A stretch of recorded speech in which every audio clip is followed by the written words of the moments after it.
Hey yo yo yo, salut les turfeuses et salut les turfeurs, bienvenue pour un nouveau pronostic de Benoît Requin. Ok, place au pronostic du quintet du jeudi 27 février, direction Cagnes-sur-Mer pour le prix Roger Ledoyen. Trop attelé, 2925 mètres, 15 partants, réunion 1, course 4. Il y a un rendement de distance de 25 mètres à partir du numéro 12 et l'indice de confiance, c'est 2 sur 5. Petit retour sur le quintet de ce mardi. Il y a eu du trouble fait à l'arrivée, mais pour les VIP, on a quand même un ticket tiercé dans l'ordre qui est passé. Il a payé en plus, il a fait plus de 900 € dans l'ordre de tiercé. Ça fait plaisir. Cette vidéo, j'attends avant l'arrivée du quintet de ce mercredi et je reviendrai dessus demain. Ok, c'est parti, on commence le pronostic et on commence avec le numéro 1, Invisible Sam. Dans mon pronostic, il est invisible, mais il n'est pas absent. C'est celui qui m'embête le plus, c'est lui mon gros regret, c'est lui mon cheval de complément en cas de non partant. Attention possible, cassage en vue. On passe au numéro 2, Hooper des Chasses. On écoute Hank Grift.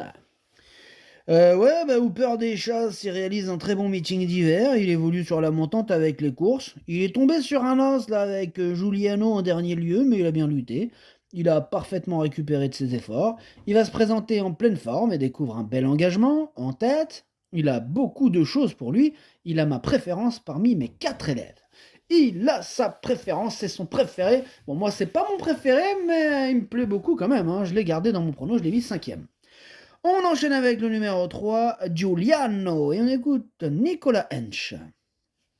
Giuliano, il avait joué de malchance là lors de son avant-dernière sortie, mais il a remis les pendules à l'heure là, en s'imposant sûrement au début du mois sur ce parcours. Voilà. La réduction kilométrique, elle était correcte, sans plus. Il va devoir améliorer son chrono hein, s'il veut rivaliser avec de tels adversaires. Maintenant, il a pour lui d'être au top et de jouer à domicile. Hein, il a encore une belle carte à jouer. Oh oui, qu'il a une belle carte à jouer ce Giuliano. Je vous conseille de le surveiller de près celui-là parce qu'il peut faire très mal. Moi je l'ai mis 4e.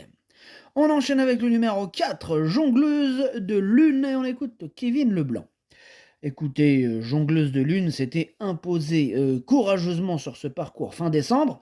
La fois suivante, elle avait dû produire un effort prématuré.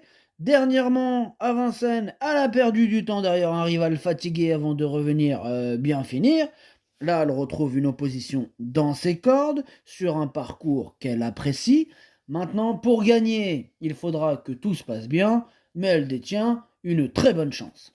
Ouais, évidemment, il faudra que tout se passe bien, mais je la vois bien gagner ce quintet, moi. Hein. Ce numéro 4, c'est lui mon préféré, c'est lui que j'ai décidé d'installer en tête. On passe au numéro 5, Harry Lebeau, et on écoute Jean-Charles Ferron.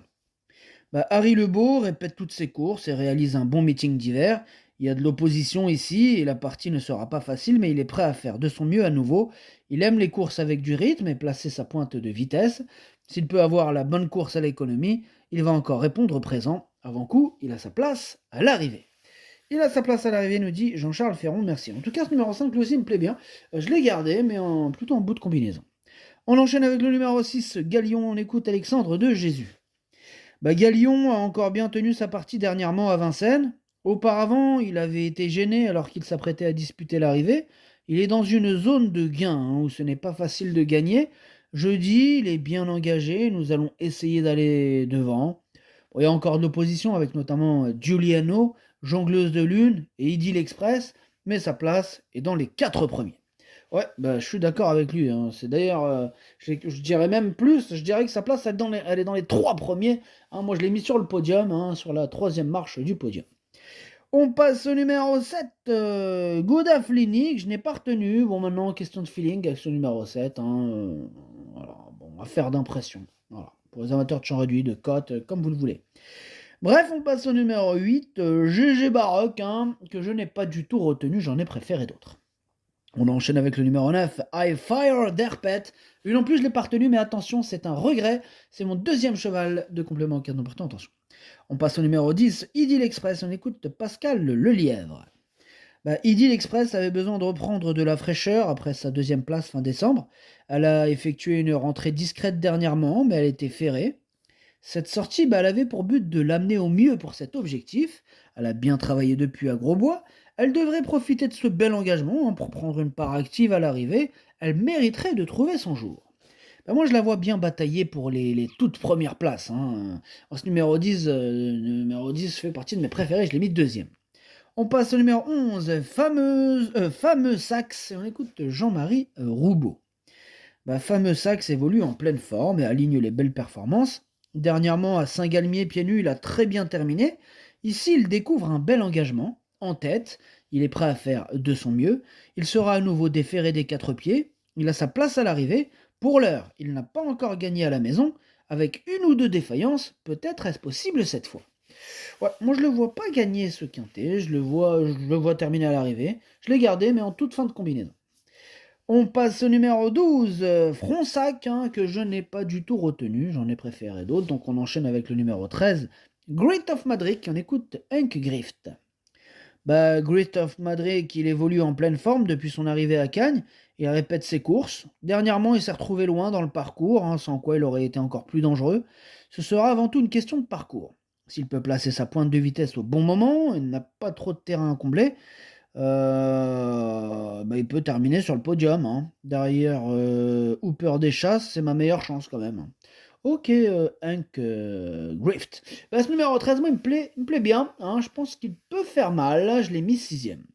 On passe au numéro 14, Jimmy Dupomereux.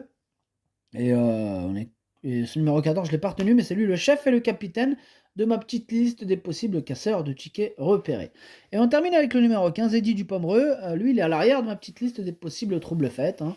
J'en ai que deux sur ma liste. Le pronostic, ça donne 4, 10, 6, 3, 2, 13, 5, 11. Merci d'avoir suivi cette vidéo. N'hésitez pas à mettre un pouce bleu si la vidéo vous a plu.